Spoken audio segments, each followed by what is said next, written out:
give me one shot here on a blue chip stock, believe me, Kevin, the only problem you're gonna have is that you didn't buy more. Nobody knows if the stock is gonna go up, down, sideways, or in circles. What's going on, NBA draft fans? Your boys are back. The Wolves of Wall Street, your favorite draft analyst. It's the dudes from the Draft Act NBA Draft Show on the No Ceilings NBA podcast feed. My name's Corey Tulva. I'm here, as always, with my co-host, Albert. Garbage time. Again, ladies and gentlemen. Albert, what is popping, man? Doing well. Excited to be back. A lot of good things are happening in the world, I think. I don't know. Sometimes, Corey, you think, Corey, we're like a couple of years into this. You think I'd get better at the intro part? Sure. Just gets worse. But I'm excited to be here. We're talking about a set of guys that are really interesting and a lot of fun. Guys that I like. I like all of them. So this is going to be a fun episode this week. This is going to be a fun episode. We're sorry about the delay if you're watching live on YouTube. If you could see my background, my apartment looks like a disaster because I'm in the process of packing all of my shit up because I am moving. So that's been fun. A lot of stuff going on. But enough of the small talk, man. We got 3 fun prospects. Let's get into it. And we're going to start with, for many people, the presumed number 1 overall pick heading into the year, Ron Holland, heading to the G League Ignite. Now, Ron Holland, this is going to be an interesting conversation. Here's somebody that we both got to get up close eyes on live at the Nike Hoop Summit a few months ago. And a guy who has an intriguing skill set for the modern NBA. So I'm excited to break it down with you. Little background, 6'8", 200. He just turned 18 in July. So he's going to be 18 on draft night, one of the younger players in the draft. Albert, talk to me. What is it about Ron Holland that you like? Because I know that even when we did our quick hit social media segment, when we were in Portland, you called out Ron Holland as the guy you like. So what is it that draws you to Ron Holland? Corey, even on an amateur level of sports, it's good to be around guys that have that dog in them, which is like such a cliche thing to say. But when you're actually on the field or you're on a court, you can kind of look someone in the eye and you can tell. I play amateur freaking flag football, basketball, softball. But when we play in tournaments, we're in the finals and you're standing next to a guy, you could see it in their eyes that either they want it or they want to run and hide. The main thing with Ron Holland is when I saw him play, I felt like he just has that desire in him. He's not afraid. I feel like he's going to be a guy that is going to seek out the largest stage that he could possibly find. I think that's why he decided to go to the G League instead of playing in Texas. I think he thought it'd be an opportunity for him to hone his craft, to become a professional basketball player, but to also play maybe on a bigger stage, or maybe at least play against tougher competition. And so I think the biggest thing that stood out to me about Ron Holland was it wasn't really even the skill set or the athleticism or the build or any of that. He just seemed like a guy that wanted to win, that wanted to play hard, that cared about the final product. And so I think that's the first and most important thing that stood out to me with Ron Holland. Yeah, he's a gamer, right? He's about it. Like that definitely stood out because, you came to the Hoop Summit a couple of days later, right? Than I know myself and Rucker and Metcalf did. And we were at the practices and we were like the motor is not necessarily there. And like, that's his thing. Like, right. This dude is all about the motor. And, I had an NBA executive tell me kind of like, hey, this US team, they've been bouncing around from high school competition to high school competition. They're pacing themselves. But once the scrimmages started, and then once the game started, you saw him turn it on in a way that maybe he didn't show in practice. And you saw him go all out. You saw him, do all the things that you expect a Ron Holland to do that he's shown, in his professional film. So, and what does every NBA team want, right? They want a versatile, skilled, two-way, 6'8" wing, and that's what he represents. So, going to the G League Ignite is going to be interesting because there's a lot of talent on that team, and if you're looking for a guy who's going to step up and say, "I'm the man," it very well could be him. I agree, man. I agree. And this is us, not even getting into the nitty gritty of his skill set or his ability on the basketball court. I just feel like sometimes it's not the worst thing to take a bet on a guy that really cares and that is going to work hard. But the interesting thing, Corey, is like by the end of our discussion today about Ron Holland, I think it's going to be really interesting for the listeners to hear about like where we actually have him and where we're projecting him to go, because I don't think either one of us see him as like a number one pick type of guy. But we did want to start this off by saying that we think he's an absolute competitor. Like you said, he's a gamer, he's a dog, he's a guy that really cares about winning. And so I think that's a really good place to start with Ron Holland before we even get into the skills. Yeah, 100%. And he does have intriguing skills, right? He's not just a guy who is kind of getting by on being an athlete. I think, he's got this real kind of ability to do the athletic stuff, right? We see here he's turning offense to defense. He's going to get after it. He's going to play two ways, and he's going to, get some easy points at the rim just based on the fact that, he does, compete on both ends and turn offense to defense. But I think that where I really like him, because I love him in that half court, but it's or in the full court. I'm sorry. I like when he's playing in like chaos. Yeah. In like broken plays, just kind of living in the moment and just kind of like improvising. And we see here in this clip, Oak Ridge is pressing Duncanville, and Holland gets the ball, and as soon as he does, he just turns the Jets on, he dribbles through everybody and takes it coast to coast for the finish. And that's the kind of stuff that I like from him. It's also, though, some of my worry is that he does have that effort, he does turn it on, and you see here against this team, he just is a little bit more athletic and a little bit more aggressive than maybe some of the guys on the court.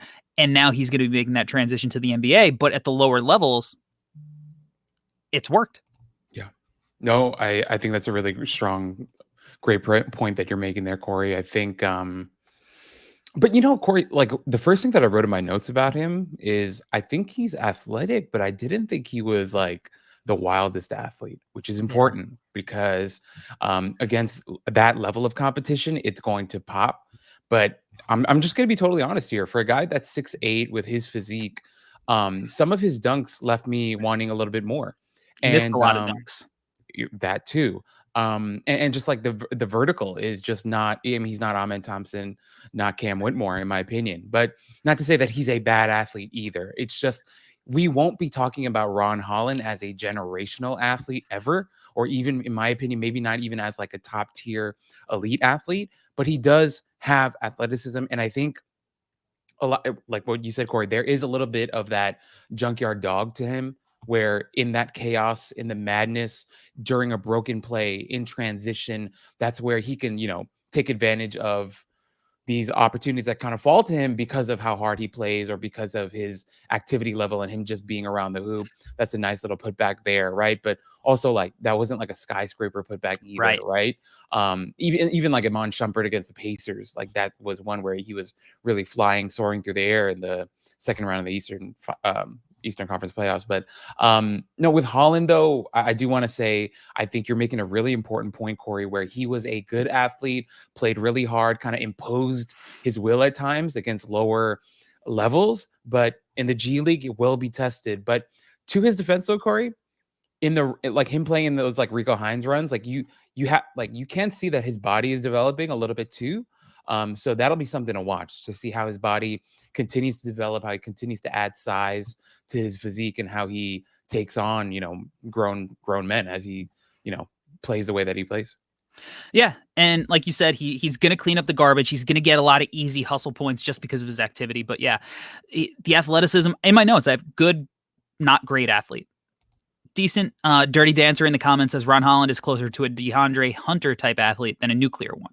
Yeah, I don't think anyone's going to be using the term nuclear to describe Ron Holland. And I'm interested to see how that translates. And you mentioned the Rico Hines run. One thing that we didn't see in there, and we'll touch on it a little later, though. Oh, yeah. Not a lot of shooting highlights. Yep. It's all going to the rim, all being aggressive, because that's what he does, right? He likes to be at the rim. He likes to be aggressive. If he doesn't have the ball, he's crashing the offensive glass. He's getting these hustle points. But, he does have the ability to play a little bit in the half court and create a little bit of his own offense as well. And, we'll see here. Little hesitation, changes pace, quick first step, gets to the rim, and uncontested at the rim for a dunk. Nice, fluid ball handler, a little loose there after the hesitation, but that's a nice play going to the rim. And even if he's not a nuclear athlete, right? If he's got a straight line, you probably don't want to get put on a poster if you're a 17-year-old kid. And if you get contested there, he's going to be aggressive. He's willing to attack and get to the rim, right? Like he's willing to go and get fouled and play through the physicality. Synergy didn't have a ton of the Duncanville games up. They had 6 games up. But I believe he got to the line 40 times in those 6 games. So he's willing to go and play tough through your chest and be physical and get to the line. Now, when we get to the shooting conversation, we'll talk about what exactly that means. But I like that even with the frame that he has that isn't developed, and he's going to the G League, like you said, he's going to be able to work on that in a professional way, focus strictly on the basketball and not be a student athlete. I think that will help with the strength because, there are certainly times where even if he does go and attack the rim hard and he is aggressive, as we'll see in this clip that I just pulled up, sometimes he'll try to go through somebody and they just won't get moved. Yep. Corey, I think it's really important for us to say the overarching theme when it comes to Ron Holland, as we get deeper into his breakdown right now, is that he needs refinement. I think at almost every level, every aspect, every part of his game, he needs refinement, which is why I actually really applaud him for going to the G League. I think that is where he's going to be tested. Like that is the toughest test I think he could have taken in terms of like his development, right? You talk about the handle. We're going to talk about the shooting. We're going to talk about his physique, the strength, how he operates in the half court, in transition. All these things need refinement. I don't think there's one aspect of his game other than his mentality that I think is really, really good right now.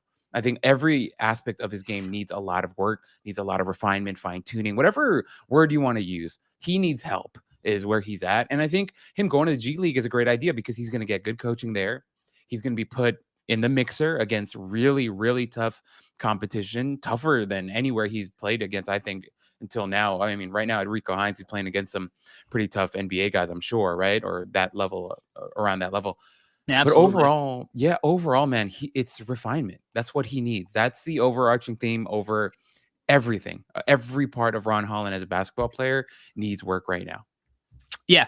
And look, all of the prospects in this class, we can say that about. This is not, and honestly, even Wembanyama last year, there were always things you could say that these guys need to refine and work on. It's just a little bit more highlighted in this class. Now, when I was watching him, not only with the strength, I think when he drives with his right hand, I think he's really good.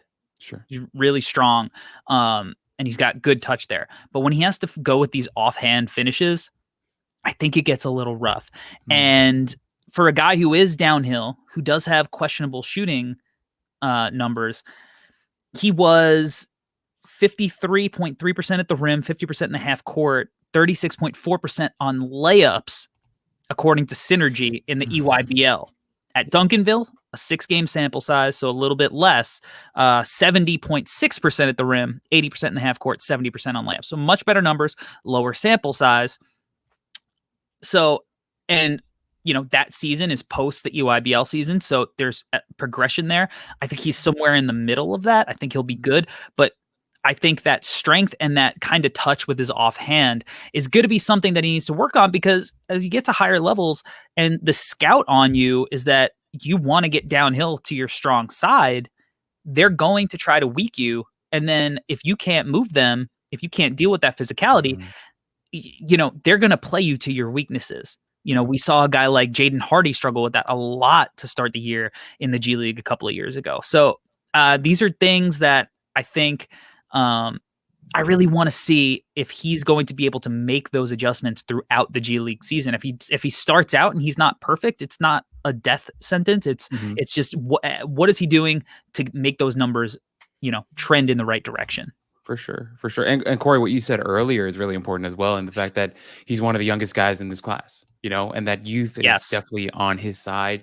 That's something that NBA front offices are going to weigh heavily, as they always do. Once again, I think he chose the right path. I think he chose the right challenge. And I do want to say, Corey, I've heard comps, right, for him, like Jaylen Brown is one I've heard a couple of times, right? And I think, I get it, but I also, there's a lot of projecting that happens there, right? There's a lot of, you being glass half full for us to really consider him as a Jaylen Brown type of guy. I understand some of the comps, right? He is a good athlete. But at the same time, also his handle needs a lot of work. It needs to be tightened, as, you highlighted in a couple of the different clips here. For, as good as his handle can be for that size, it also needs to be tightened up. There are holes to it. And like you said before, Corey, that it's just a lot of it is accentuated right now because of the overall weakness of this class. When everyone is kind of, pretty imperfect and has a lot of holes, and you start to see them more and more. But with Ron, I just want to reiterate once again, though, if you have a prospect that has a lot of holes, it's better to take a prospect that's still really young and has a desire and the work ethic to get better. So I think that's something we're definitely going to have to monitor throughout the G League season. And it's going to take some time. It's going to take some time. And we can't, like you said, Corey, we shouldn't judge him too early on in the G League season either. No. And I think that, the open space is going to be good for him because, he does have some slick moves right here. You see that smooth Euro step, right? I'm going to pull up another clip here, which he's going to get to the rim off a reject, which I think is, pretty slick. So he's got that ability to play with the ball in his hands, and, the handle does look good at times. So he gets in the rim, nice little move there in the EYBL. Now, when it comes to the G League Ignite versus the college route, I see pluses and minuses for Ron Holland in both directions. Okay. Because we know that the G League Ignite does not have, those prospects are not under the same microscope as the college prospects are. Yeah. Their games aren't as easily accessible. Scoot Henderson, one of the best point guard prospects that we've had in many, many years. How many people watch Scoot play before he played in that summer league game? Right. There's from the general public's perspective, not the people that are listening to this podcast on this channel, or, all of the other great draft analysts, the people that are just casuals, they're not seeing Scoot Henderson.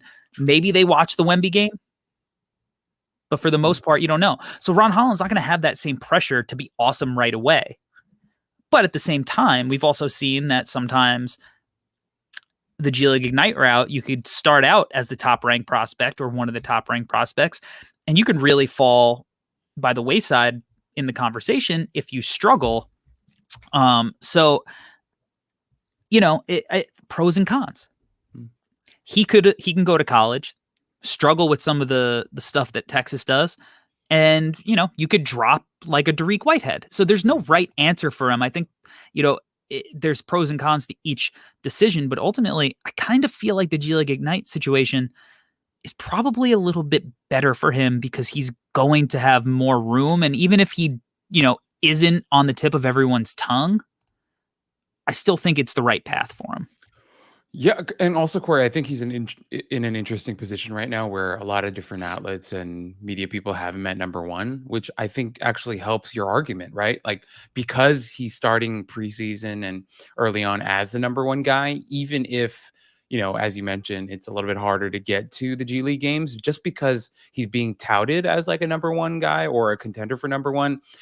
People may, go out of their way to try to find more G League games. But I think the biggest thing for me was I like the fact that he's going to go against harder competition.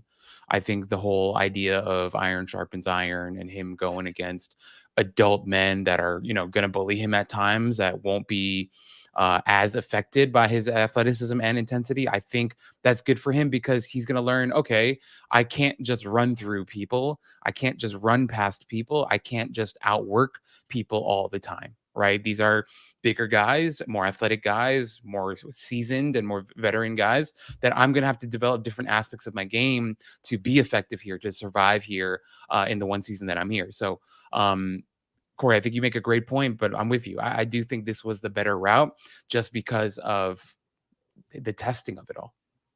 Yeah. It's going to be exciting. Now, let's transition here. Let's talk about the shooting, the swing skill for him. Sure.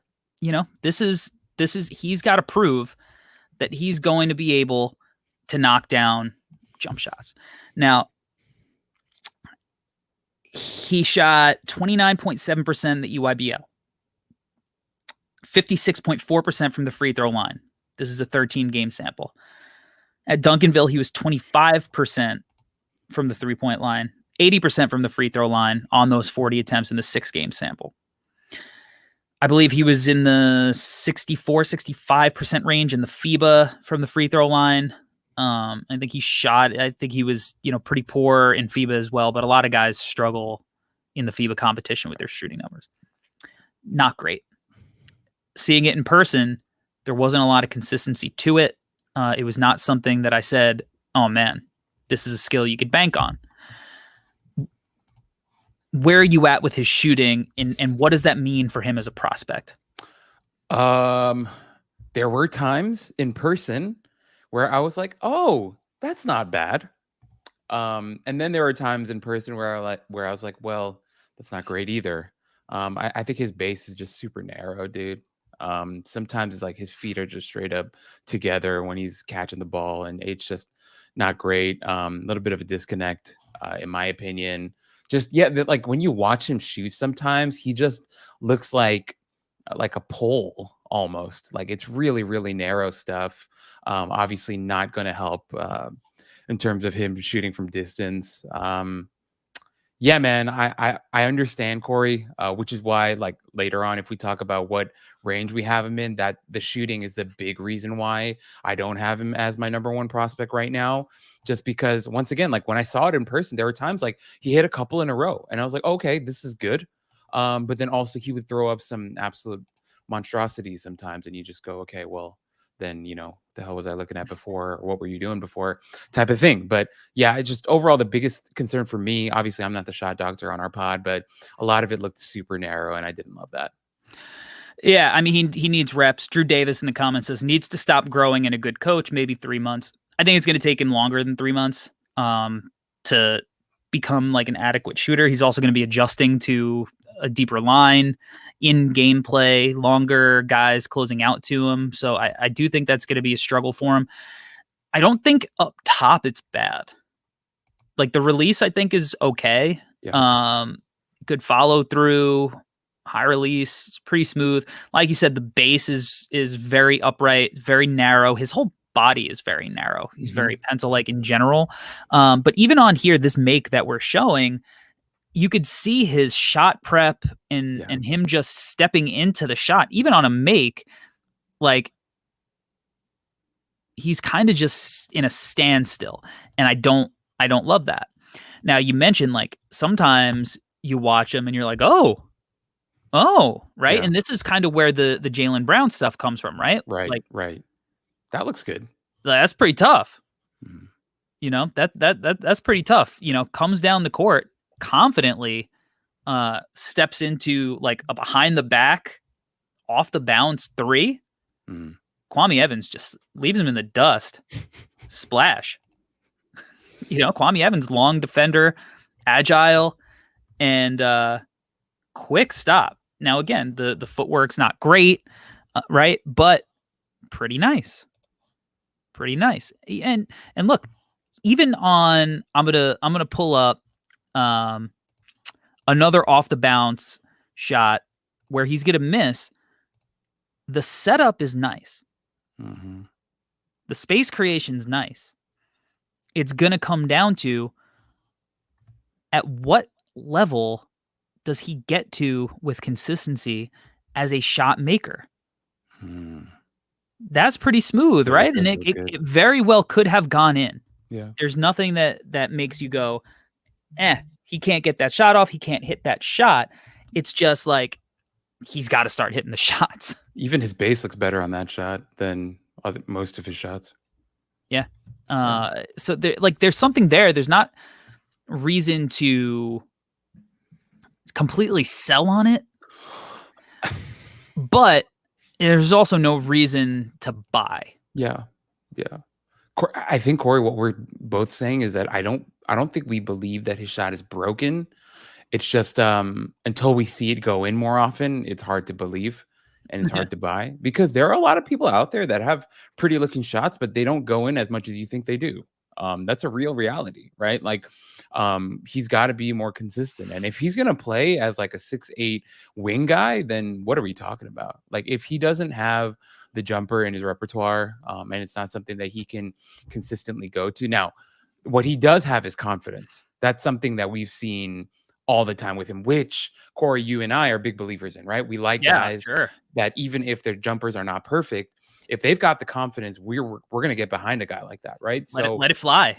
Exactly. Which is why, once again, going back to the G League thing, like with more space and NBA level coaching and, guys getting at him, there might be a world where his shooting improves. And if it does, Corey, let's say he gets to the G League and on decent volume, he shoots 35, 36% from 3. I think our tune will change a little bit, right? As you said when you started the segment, it is his swing skill set. So if, his game's going to round out and he's going to shoot the jumper at a pretty decent level and he gets to the free throw line at a high clip and shoots it better than 56%, let's say he gets to like 70, 75%, I think we'll feel a lot better about it than we do right now. But I also do believe that neither one of us are saying that his shot is broken. It's just, he needs more reps. He needs to continue to work on it, and we'll see 6 months from now, Yeah. Well, it might be broken right now, but I think that it's not shattered. Yeah. Okay. It's not shattered. You can pick up the pieces and you can put it back together, sure. I think, in the right scenario. I don't want to spend a ton of time on the passing because I don't think it's something that I would necessarily say is like a strength, but I think it's something that he can do, that he's capable of. I think, he sees the floor, nice little drive and kick to the weak side. So I think it's a skill that I'm going to be interested to see how it looks with a ton of space on an NBA court and his ability, to get into the paint and get touches. In the comments, I'm going to Fralipka says Isaiah Todd shot 36% from 3 and went 31st in the 2021 draft. Not the same player. And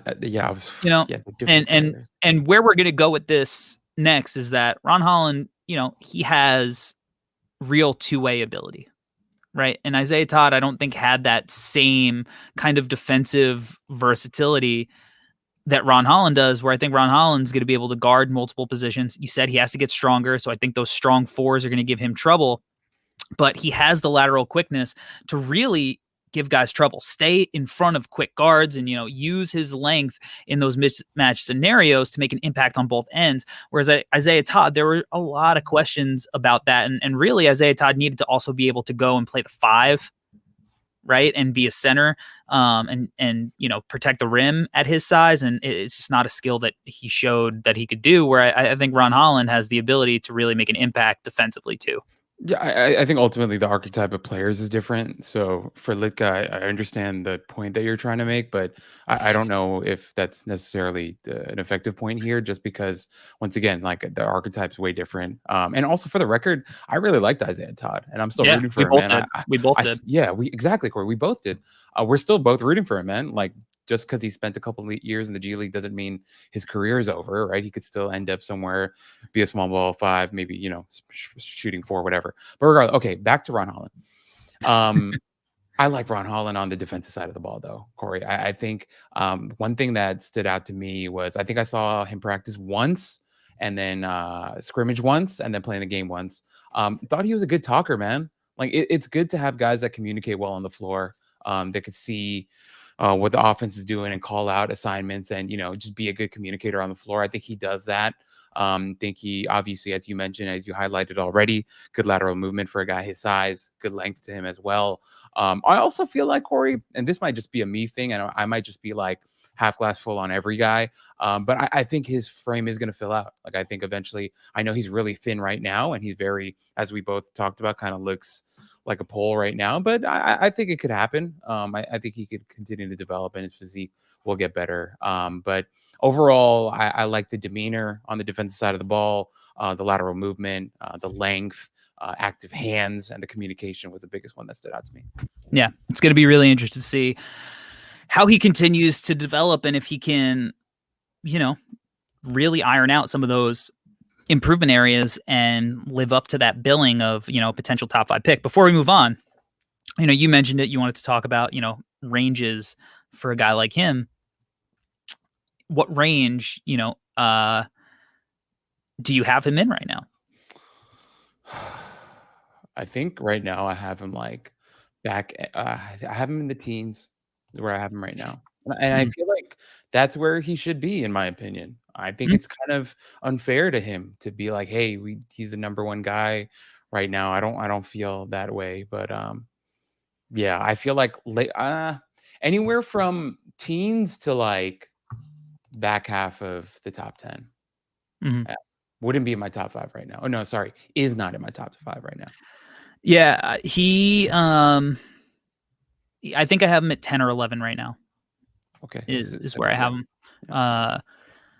He's a guy that I felt when I left Hoop Summit, I did feel underwhelmed because I thought that when he was going up against like the tippy top peers of his peers, I didn't see that standout that, his ranking kind of,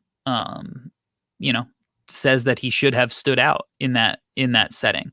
And when there are a bunch of other guys with size and length and athleticism and the shot's not falling, I just didn't see that I'm the dude stuff. And he in the game he was excellent. And when we spoke to him after the game, he had that kind of like I'm the dude demeanor, like this cool confidence. So I still think there's a lot to like. I still think he's a really fun prospect, but I think that if he's going to be the number one guy, I think the expectations there might just be too high. Even if he's the number 2 prospect, if you think, his teammate on the G League Ignite might be the number 1 guy, like I think that those expectations, given where he's at as a shooter right now and where the league has trended, and the fact that I don't think he's, say, like even the same level of playmaker or close to where like Asar was last year. Now he's going to be a year plus younger than Asar, right? But even still, I think Asar showed those flashes the year prior to his draft year. But I think Asar is kind of the template for what I want, and that's a really valuable player. But I think Asar was bouncier. I think he has similar shooting issues. And I don't necessarily know if I felt more confident in Asar shooting. I think they're similarly tiered there.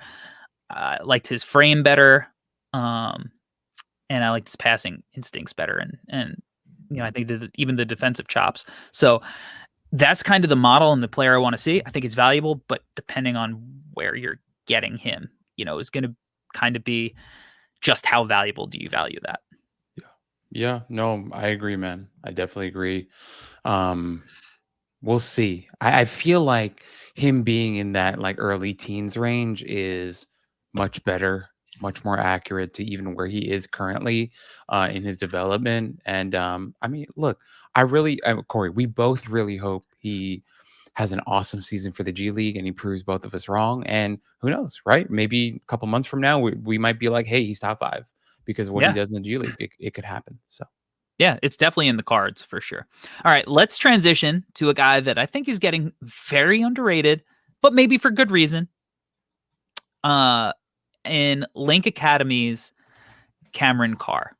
This is a guy that every time I watched Link, this kid popped. He's headed to Tennessee. He's listed at 6'5". I want to say it was 170. Very long shooter. He was a complimentary guy playing off Elliot Cadeau and Jacoby Walter. But every time you turn on the tape, you're like, oh, that kid could hoop. Like, he could play. Now, Tennessee is absolutely loaded with guys that are probably a little bit similar to him. So my big question is, will there be minutes? Tennessee has 11 guys listed at 6'6" or below. Damn.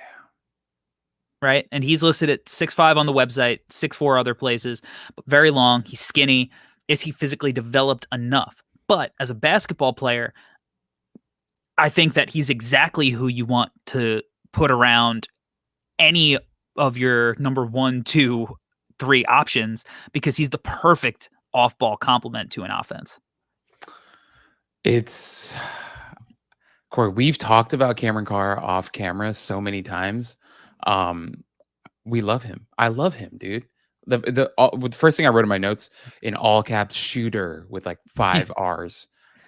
Just dude, his jumper looks fantastic. Deep range on his jumper. Another guy super confident in the shot. I don't give a rat's ass what his shooting numbers were. I know on Synergy it was like 33% from 3 or whatever. I do not care. Like I would bet all the money I have in my account, which is not much, that he's going to be a really good shooter.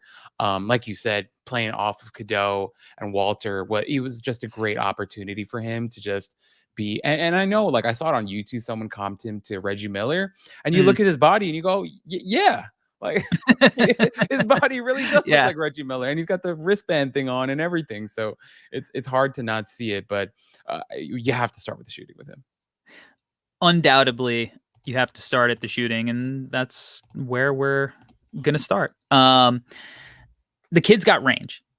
Look at this. Where is it? Where is that? That's from the Axe logo. The X. Oh my God.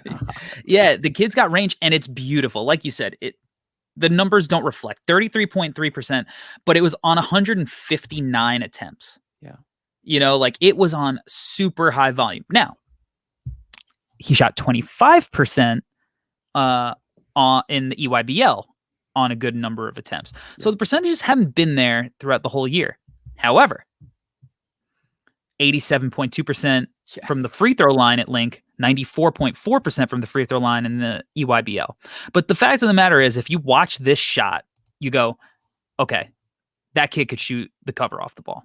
Mm-hmm. Just straight up, filthy, silky smooth. Mm-hmm. And when you're building an offense, I mean, you know, the first thing you recognize is that, like, this is a kid. He's just going to open up space for your guards. I mean, look, playing with Elliot Cadeau, this kid created so many looks for him, but like spot up, off ball, smooth. Just look at the balance, man. As you love talking about, Corey, the shot prep on this kid, lights out, man. And it's just so easy. The stroke looks so easy. He looks like he was literally born to be a shooter. Look at that jumper, man. Are you kidding me? He's one of these guys, like when the ball goes in, the net explodes. Love those guys. Love those guys. He's one of those guys, though. And, you know, with him, like, once again, the role that he played next to Cadeau, he played it perfectly, dude. His off-ball movement was great. Did a great job, whether he was sitting in the corner or lifting up. Just was always reading, what they were doing, what the ball handler was doing. Did a great job, man. He's like, but Corey, once again, you mentioned it at the top, like the situation that he's in and the roster that he's on, and we talked about it in our group chat. It's like we both love him, but damn, we wish he went to a different school or was at a different situation where he could continue to do this and maybe even explore some other aspects of his game, right? But yeah, playing next to Godot, I felt like he didn't get to show too much with the ball in his hands. I'm not trying to say that that's a strength of his, but it just didn't happen a lot. He took a lot of these types of jumpers, which is also good, right? Like that. Hopefully, that's his role on the next level as well. But love the shot, man. Absolutely love it. Yeah, and I think if you're going to be a great off-ball shooter and like that's your calling card, you have to be a versatile shooter, right? Like Reggie was a really versatile shooter. He wasn't just a stand in the corner guy. Clay, not just a stand in the corner guy, right? Yep.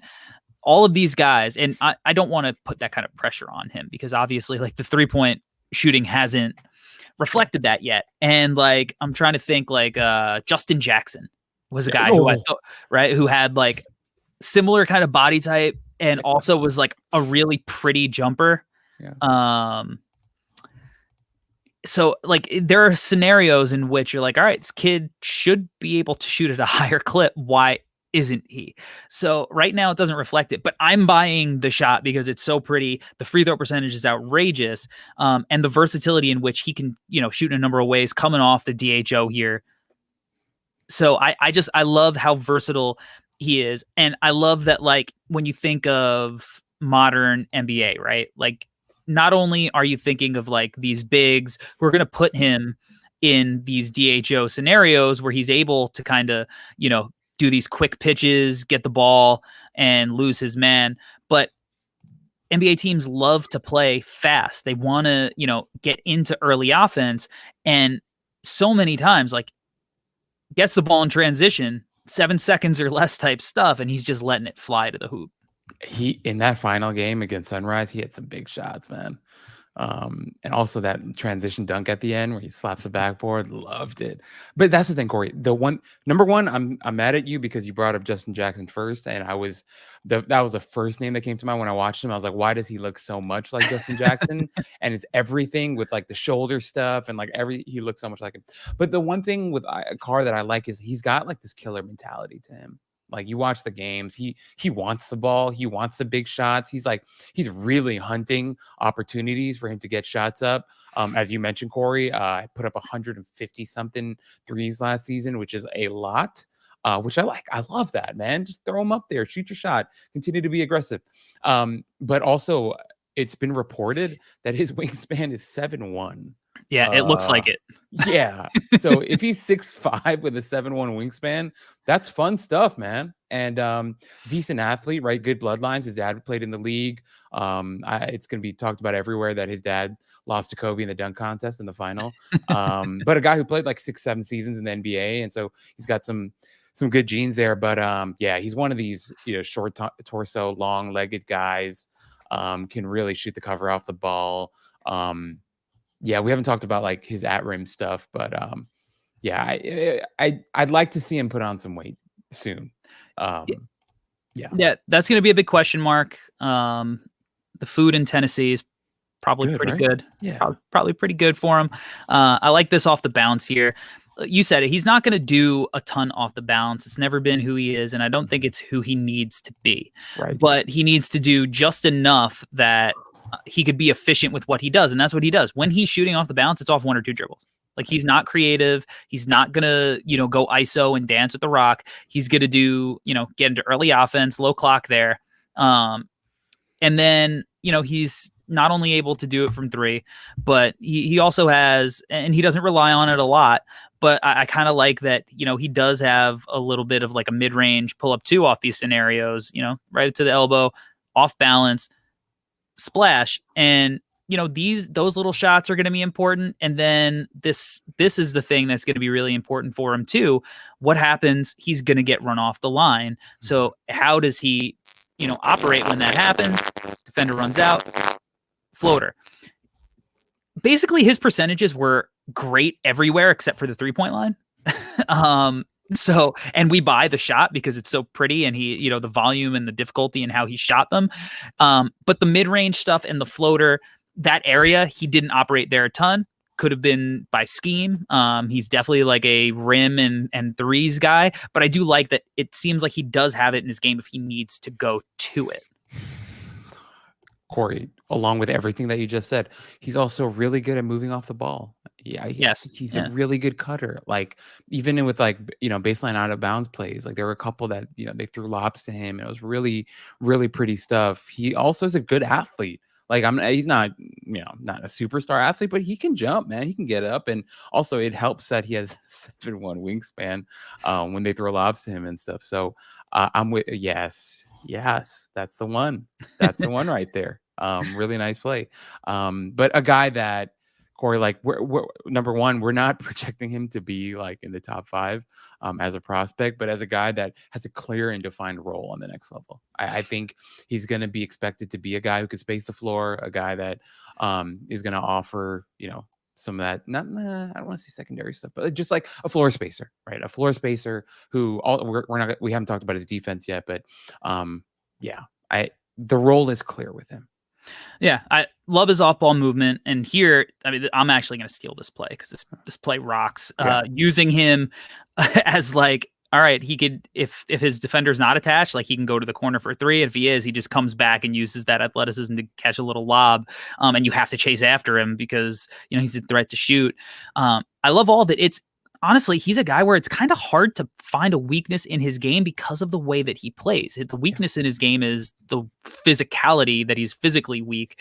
And right now that the roster has 1,000 guys that are around his height, if I had to pick out a weakness, it's like, I guess maybe, he struggles more shooting over length and like against contests. He's still going to let it fly. Obviously the 3-point numbers don't bear it out. Also, this is an awesome end of gameplay. Like great job by everybody here. I really wanted to highlight that too. Like everybody did a great job by coach as well. But yeah, like he is a good off-ball cutter. He is athletic. He is able to play out in transition. He had a ton of dunks this year. Now that we're getting, to his finishing, reading off some numbers, he had 35 dunks at Link. Here he is catching the oop in transition from Elliot Cadeau. He was 83.1% at the rim at Link. That's good. 72.7% in the half court. Now, he was 57.1% in the EYBL and then 50% in the half court in the EYBL. So I don't think he's an 83% at the rim guy. I think that a lot of it is that Elliot Cadeau is a beast at making guys better. And a lot of that has to do with the fact that he's just able to create opportunities. And then a lot of it is he's really crafty and smart in moving without the ball and finding himself opportunities to score at the rim, out in transition, off cuts, even off putbacks and stuff, using that length. He doesn't turn the ball over. He's got like an 8% turnover percentage because he's not going to do all of the dancing with the rock. He keeps it simple, right? He plays to his strengths. And then, defensively, I think he's going to struggle with physicality, but I think his length will bother people. He's not an aggressive defender. He's not going to get like up in you necessarily. He could stay with you. But I think the physicality is really the aspect of his game that you would say, I guess that's a weakness. Yeah.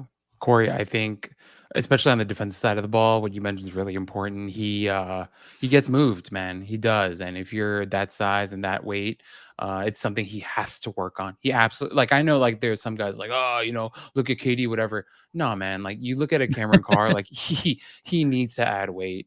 He's too light right now. He gets moved a lot. He really struggles with physicality. But as you mentioned, there are good tools, man. Long ass arms, long ass legs. And for a guy who has like the short torso, long leg stuff, I think he moves actually pretty decently well on the perimeter. And obviously that wingspan is going to compensate for a lot. So yeah, I'm with you, man. And also as you mentioned, Elliot Cadeau might be one of the best lob throwers I've seen in a long time. Like, it's unreal.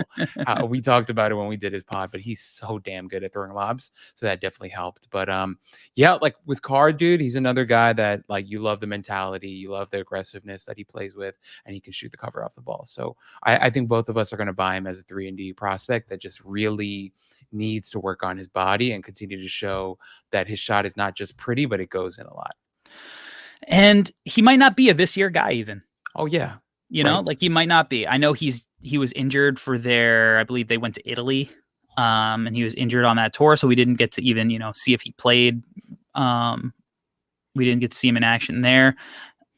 Let's see him get on the court. Let's talk about it. But I think if you go and you watch his film, he's always going to be a guy that you notice. And he's always going to be a guy that you could say, yeah, he fits with this guy. He fits on my team. Yeah. And I think that's valuable. So again, we'll see where he's at. Come June, he could be a guy that we're talking about. Hey, maybe he's a breakout candidate next year. Maybe he's a guy that doesn't see the minutes and he wants to hit the transfer portal or something and go to a situation where he will get to show those skills. But if I'm just looking at underrated players that not enough people are talking about in the preseason, when we don't necessarily know what is going to happen, I think you gotta bring him up because out of all, a bunch of the film that I've watched, he's just one of these guys. Every time I watch it, I really like that kid. Yep. He's awesome, dude. He's awesome. Like his connection with Cadeau was great all season long. Like they were always, that ESP was unbelievable between those two. They always knew where each other was. But yeah, Corey, just to wrap, like I think I just love that jumper so much. It's so fun to watch, and like just the confidence that he has in it all the time in any situation is awesome. So as you mentioned, Corey, maybe he's a 2-year guy, but regardless, he's someone to watch out for that I think one day could have a long NBA career. 100%. And let's finish up with another guy that honestly I would have drafted him last year. Yep. Had he come out. I wouldn't have taken him with like a first round pick or anything, but he's a guy another one of these guys that just seems to always do stuff that you go, really like this kid. I could see him playing on my team. I could see that working in the NBA. And that's Kobe Johnson from USC. It's Jalen Johnson's little brother. Junior wing, 6'6", 200 pounds, averaged 9.2 points, 5 rebounds, 2.6 assists, 2.2 steals last year on 47, 36, 84 splits. Definitely not a guy who you go, all right, he's going to be my number 1 option, my number 2 option, my number 3 option.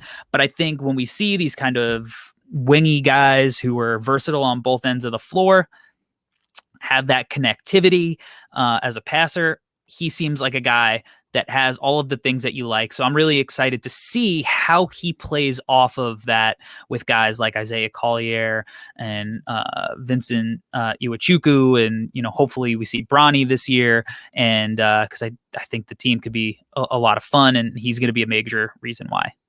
Yeah, I mean, Corey, considering the fact that they have so much talent on that USC team, it's kind of crazy that they're just going to have Josh Hart on the team with them. Like, I love Kobe Johnson, man. He's going to be he is 100%, Corey. I love that we both love him. He's one of my guys, man. I'm really excited to see how his game blossoms this year for USC. Just to start, I wrote Josh Hart. Like, I see so much of it in him. He's a good rebounder. Kobe Johnson's a really good rebounder, tenacious on the offensive boards. He tracks the ball really well. Just has that instinct that not everyone has. Also wanted to give a special shout out to a friend of the program, Drew Peterson. Yes. Him and Kobe were just best friends last season. The ESP they had was unbelievable. And also, like, Drew was such a damn good passer last year. He led them in assists, had like 140 of them last year. Considering, his size and everything was great for him. And we're really excited for him. But with Kobe, he's a filler guy. He plugs all the holes on your team. Incredible cutter, high level cutter. Like when he attacks the rim, his left hand is so good. Really good left hand finisher. Enjoy that.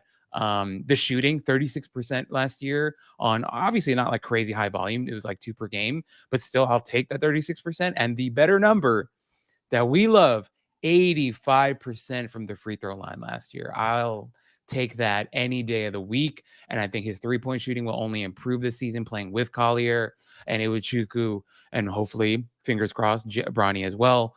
I just so much to love. 2 steals per game. Like we're not going to get into the defense yet, but I love this guy, man. I'm so happy we're covering him. I would, as you said, Corey, I'd love to have him on my team. So where do you want to start with him?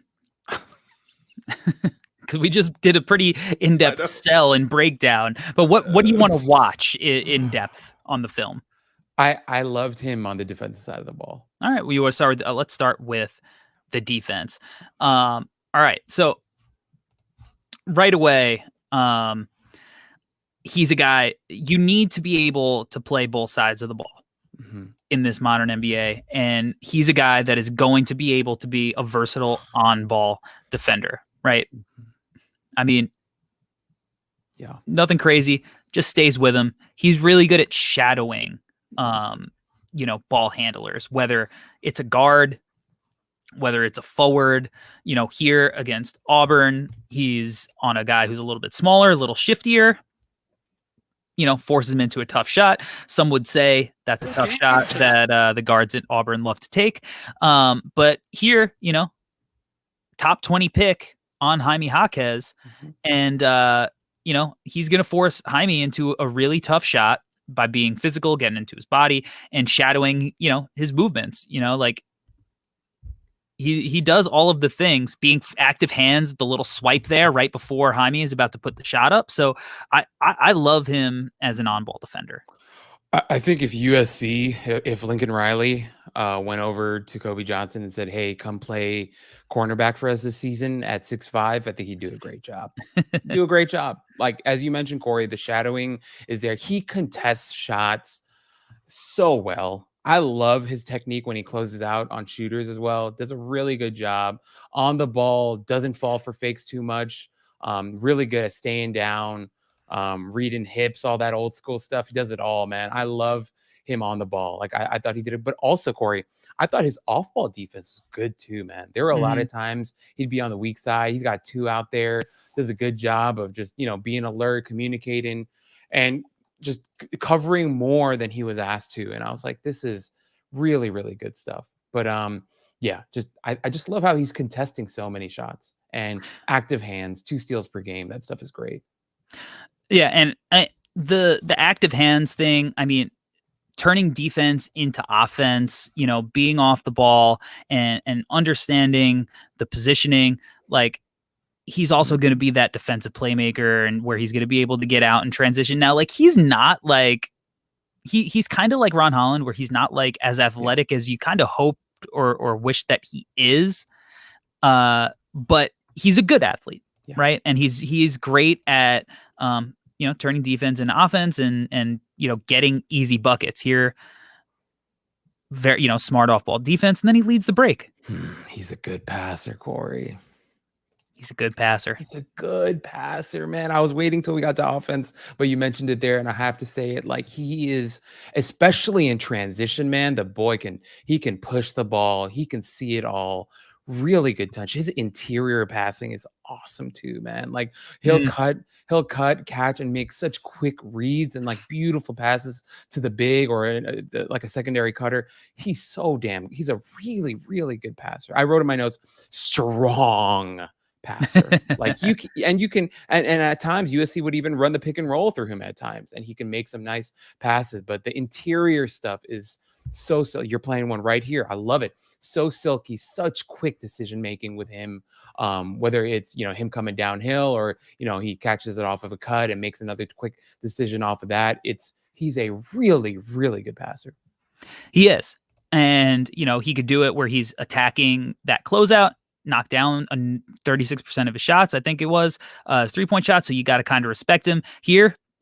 Beats his man, and then sick read to the cutter. Come on. It's a sick read, like that's the type of processing speed that you love to see. Like, if guys are going to move off the ball, he's somebody who's going to reward them, and he's going to be able to make those last second improvisational reads. that make him really valuable. You mentioned the pick and roll stuff. It's not something he's going to do a ton of, but this is the type of stuff that's going to be valuable at this level or, at the next level. He's just a guy who has that.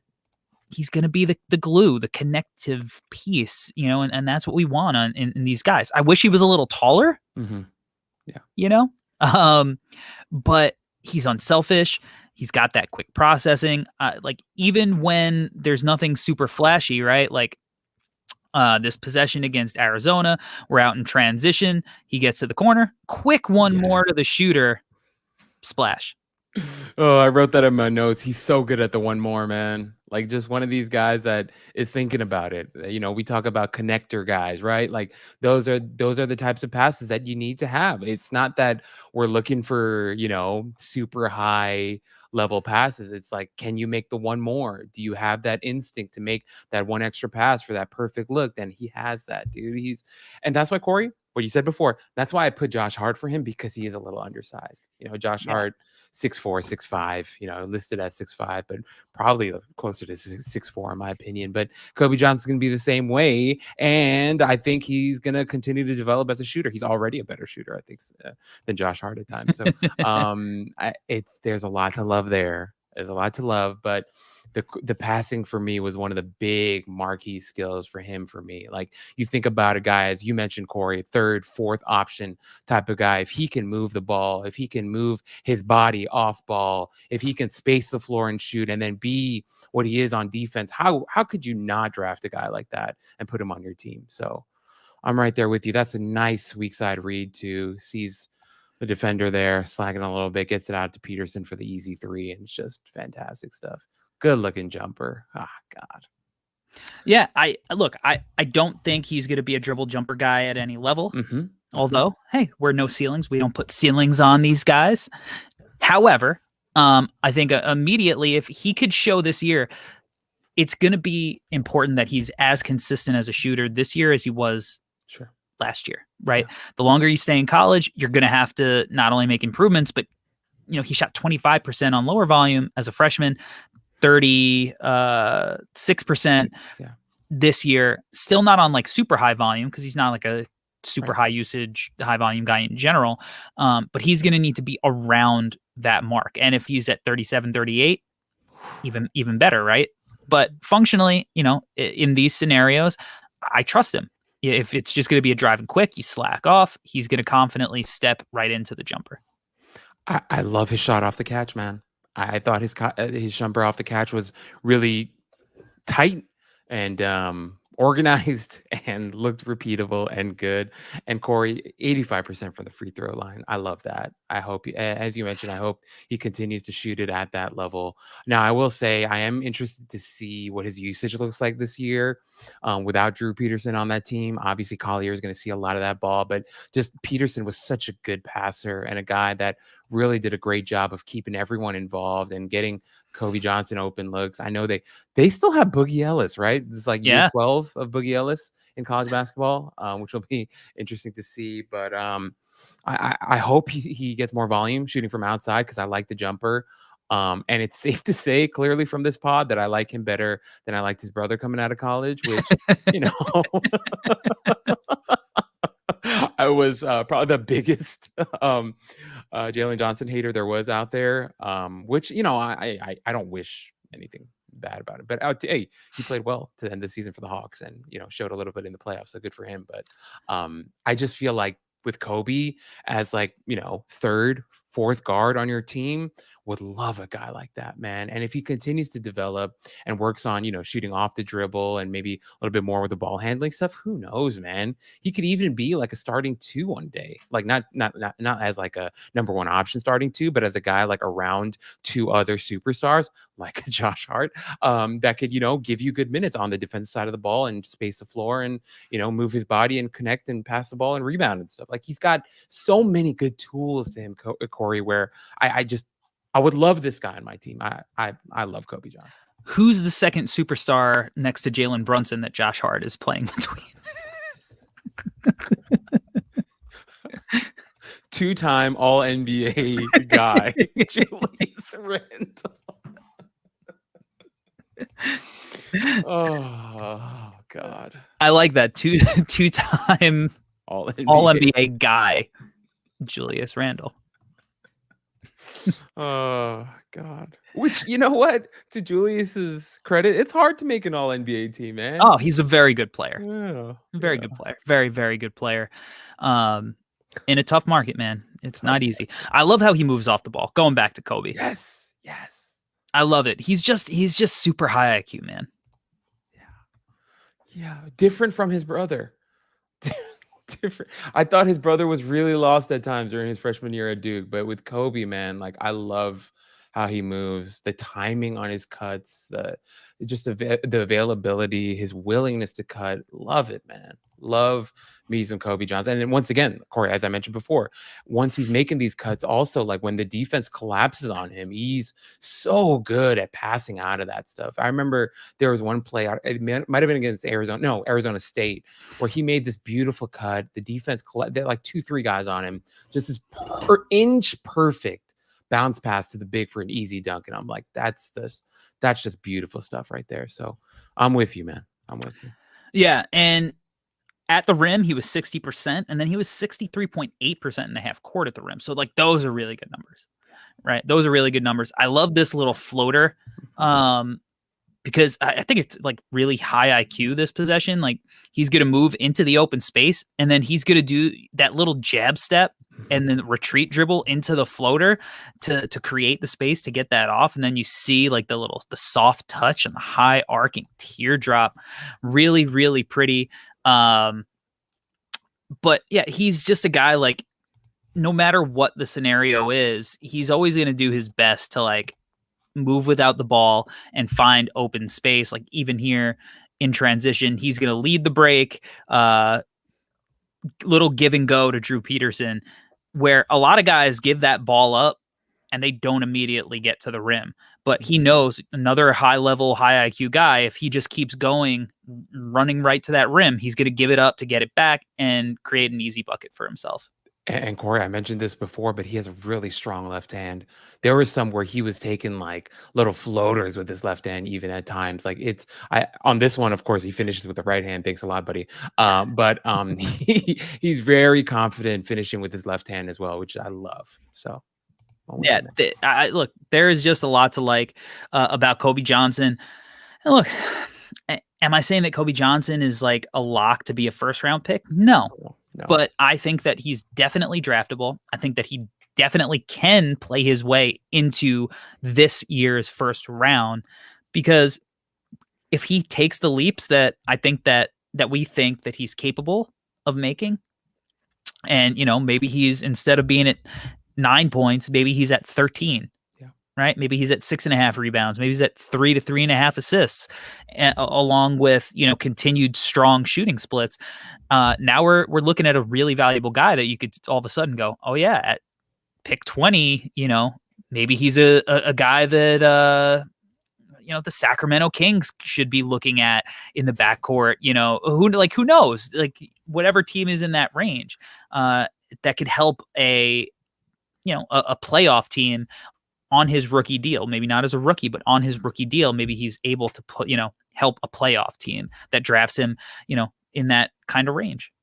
Watching Kobe Johnson, it made me think of another Kobe, or our Colby, Kobe Jones last year for Xavier. Like, look at the jump that he made, right? The type of player that he is, a guy that loves to play defense, team player, a guy that, maybe wasn't exactly strong, who you and I both thought deserved to go in the first round, but ended up not.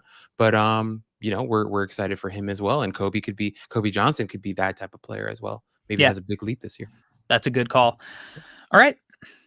I think that's going to do it. I think we hit who we needed to hit, how we needed to hit them. Spent a lot of time on Ron Holland, as we should have, as a presumed top 3 guy entering this draft cycle, and then had to sprinkle in some guys that it just feels like are going to be talked about within the draft space over the 2024 NBA draft cycle and possibly beyond. So, Albert, tell the people where they can find you.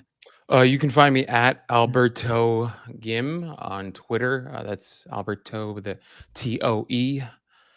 Weird. And then my Instagram handle is GTGNBA is where you can find me there. And yeah, man, appreciate you guys joining us during this kind of summer vacation. We used to call it summer school, right? Yeah. It's kind of where we're at, but yeah, this was a lot of fun. I love doing these. We've hit 12 guys now. Yeah. Yeah. 12 guys already in this class. And I think we're going to get to a lot of guys by the time the college season and the G League season rolls around, which, by the way, the G League are playing I believe exhibition on next week, 2 weeks, a couple of weeks. And so that's going to be exciting, little appetizer. But we're going to keep them coming and keep banging them out. So you guys are really, really, really prepared for this class with not just the top names, but even some of the deeper guys. Draft Deeper came back with Maxwell and Steven. Shouts to them, and we're happy to have Steven back. They dug really deep, even deeper than we're going to get to, into guys that they're talking, they're in my top 75, as those draft sickos do. So stay locked in to this feed. If you're watching on YouTube, make sure that you smash the like button, you subscribe to the channel, leave a comment talking about these guys. If you're listening on the podcast feeds, make sure you rate, review. 5 stars would be dope. You can find me at Corey Teleba on Twitter, and make sure you lock in to NoCeilingsNBA.com as we prepare for the writing to be back as well going forward. Until next time, y'all. We out. Peace. Peace.